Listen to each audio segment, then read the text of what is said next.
Quarterly tax estimates are due, so let's go over how you're going to pay them so you could avoid those quarterly tax penalties. Before getting started, my name is Jeanette Andrada. I help therapists in private practice feel a lot better about their taxes. If you're confused about quarterly taxes, you are not alone. This is something that's really confusing, and a lot of business owners that I meet, they have no idea that they're supposed to pay, so they end up getting penalized on their taxes without even realizing. The reason it's so confusing is because there are just several ways to make quarterly estimated taxes, and the IRS doesn't tell you how much you should pay. And what they do give you in guidance is just kind of like, well, pay 100% of last year's taxes or 110%. Anyways, I'm not going to get into all of that because we are so close to the deadline. I want to give you the tools that you need right now, today, to make those quarterly taxes. I'm going to show you the easiest way possible, which is to use a fixed percentage method. When we use a fixed percentage method, we are going to take our income and we are going to multiply it by a certain percentage. What is that percent? Again,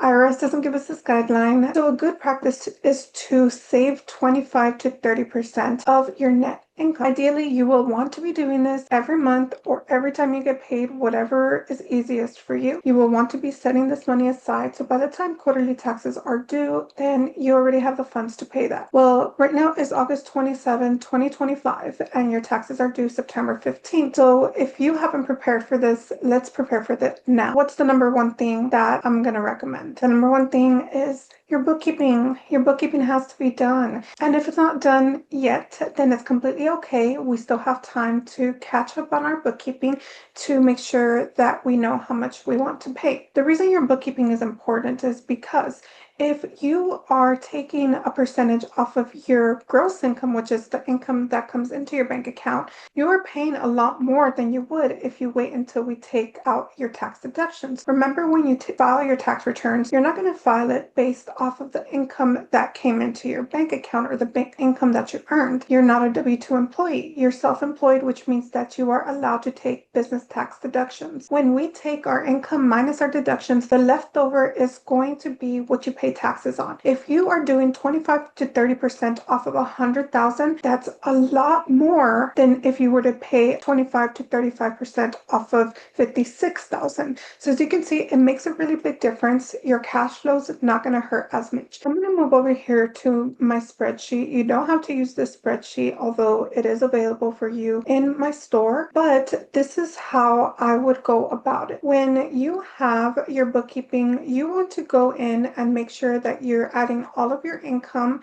and you're going to add all of your expenses and assign categories. You're going to want to go in here, and mine, all you have to do is fill out the highlighted column. So in here, I would go in and I would put 815.25, and this is our income. So let's say I receive therapy income and I receive $800. Then we have our expenses, which is going to be the same thing. I'm going to do 815.25, and then I'm going to do biller service fees, and I'm going to do that for, let's say, $600. Obviously, these are all made up. Now, I'm going to head over to my yearly overview tab, which is going to give me everything I've earned this year, everything I've spent, right? And there's more stuff in here that I will go over in a different video because this is specifically for quarterly taxes. We're going to see here on this section, we have our income. So this is one of the numbers that we're looking for is going to be our total income. Again, we're missing our expense portion. So here are our total expenses, and they're sorted out by category, and these are the numbers we're looking for. When you're paying quarterly estimated taxes, you do want to be careful because our quarters are a little bit different than a regular calendar quarter. So we have January, February, March. Our taxes are due April, May, they're due June. June, July, August are due September. So June, July, August, they're due September. So right now we're doing June, July, August. So if I scroll down right here and I go into our profit and loss, which is all the money you have left over after you take out your tax deductions, I'm going to see I have June, let's see, what is this? June, July, August. And you could do this with a calculator, or what you could do is when you highlight it, just like a tip, at the bottom of your page, you're going to see a sum. So that's 21 or 20. But again, you could just sum up the 8,000, the 6,300, and the 7,100. And that's going to give us what we need to use to calculate our September quarterly taxes. Like I mentioned, we want to do 25 to 30. And the reason we want to do this is because we're accounting for state also. This is not a science, it's an art. So you kind of have to use some judgment. I personally would pay less if there are no taxes for your state. So for example, I live in Texas. If I earn 21,420, if I earn that